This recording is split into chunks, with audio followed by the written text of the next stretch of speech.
Hello, tonight I'm doing another card share video. I've got several card kits ready. For a couple of weeks from now, a girlfriend of mine and I are going to finish up my Valentine box for Operation Ride Home.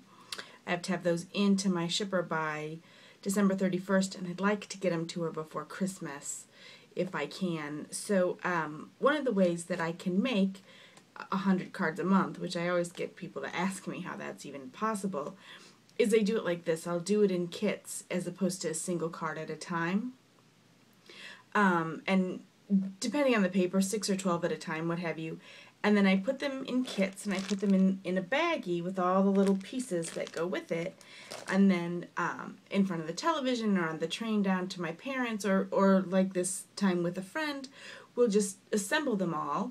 And then I have, 150 cards done in a setting. So my goal for this upcoming event is 100, and I'm at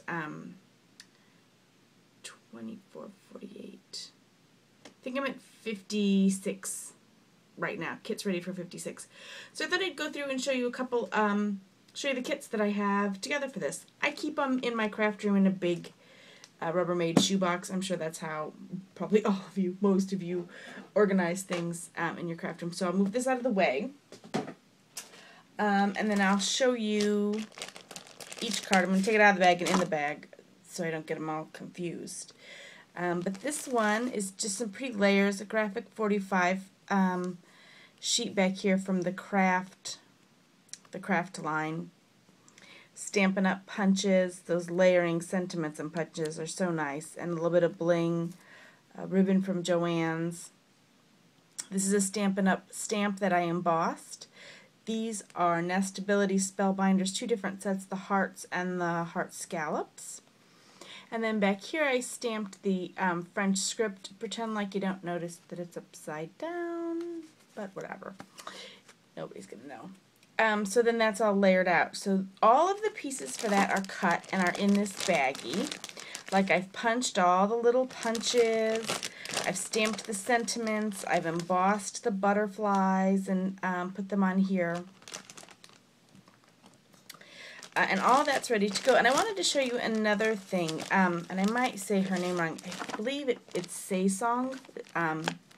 Looks like an Asian name. Saesong.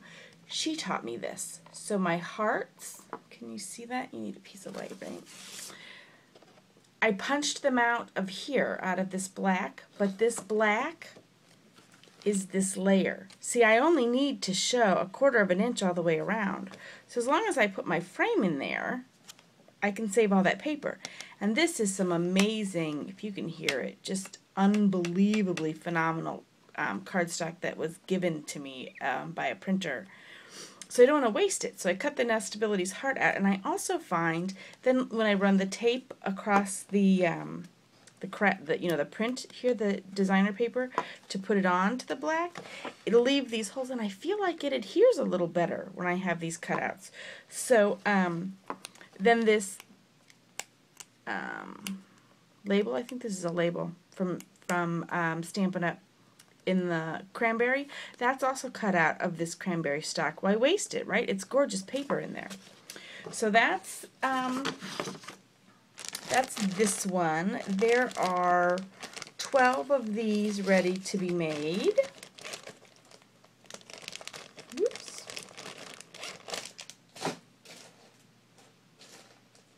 Then I played with some vellum. Same amazing printer. He's actually a good friend of mine's boyfriend. It's the second printer she's had around for us for great stamping, or great cardstock, but just unbelievably thick, the heaviest weight. I can't buy this weight anywhere. And he sent me this vellum, which is also a nice thick quality. And I have to say, I do a lot of Pinterest casing, and I case a lot of other people, and kind of why reinvent the wheel, but this one, all mine. I love this. I did get the idea from Pinterest to use the vellum overlay, but I ran it through a Cuttlebug folder with this music note, the score look on here, a ribbon, and then I punched. I kind of did the reverse of the layering with the Stampin' Up! Punches. I cut the scallop out of the vellum, and then it's going to be kind of hard to see, but the large modern label is under here in this cranberry color.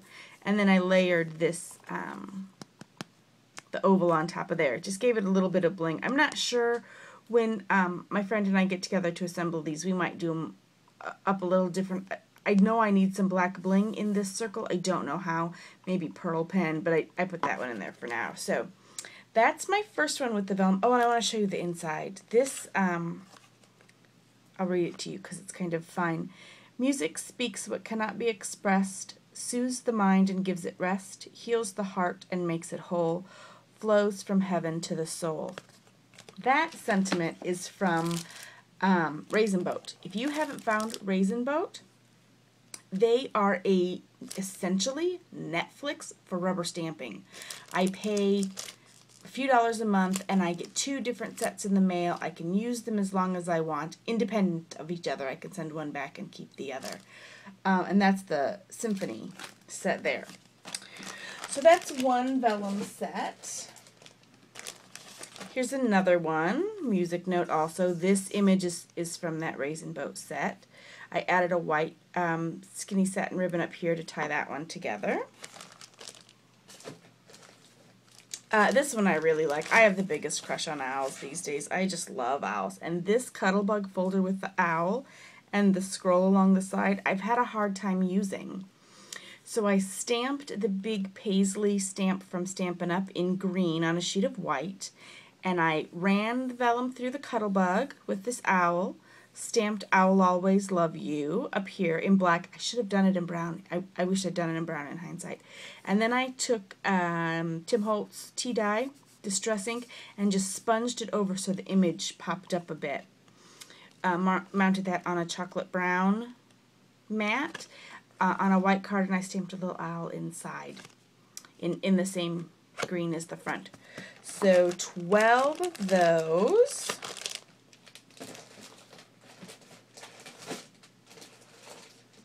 And then I found this. If you guys haven't found Tuesday Morning yet, it's kind of like a home goods store, but they also have a pretty cool selection of craft supplies. I got 6 of these stamp sheets, all really great Valentine cute things for, I think it was $1.99 for 6. And when I have 6, then I can make 6 cards of whatever image I use. So I used this love, these 3 right here, to put together this kit. There will be 6 of these. A designer paper in plaid on top of a cranberry with an edge punched out here. A ribbon. This is a My Favorite Things craft ribbon on here. And then if you can see it, the letters are on craft in on a scallop circle, and then they're layered on top of the cranberry. When you're actually looking on it, the cranberry does stand out a little better. So 6 of those for the Valentine box. And then from the same set, I used another owl. I tell you, I love those owls. He says, I'll always love you too. Some designer paper I picked up at Joann's down here with kind of a nice texture to it. I love sheer ribbon. Sheer ribbon's one of my favorite things. A big piece of sheer ribbon here to kind of hide the seam. And then I used an Autumn Leaves Flourish, and you can see I stamped it in black here. Not crazy about it. This is the beauty of working in a series or doing more than one thing at a time. So then I stamped it in burgundy. Doesn't that look better? That just ties the whole thing in much, much nicer when it's in the burgundy. So the other 5 are going to be in the burgundy. And 6 of these. Oh, they need a liner. And they'll have a liner in them because this is a little too dark for our heroes to write on.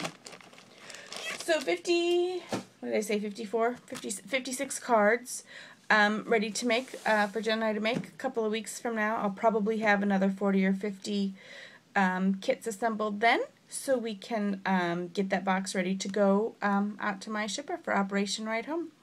Thanks so much. Have a great day.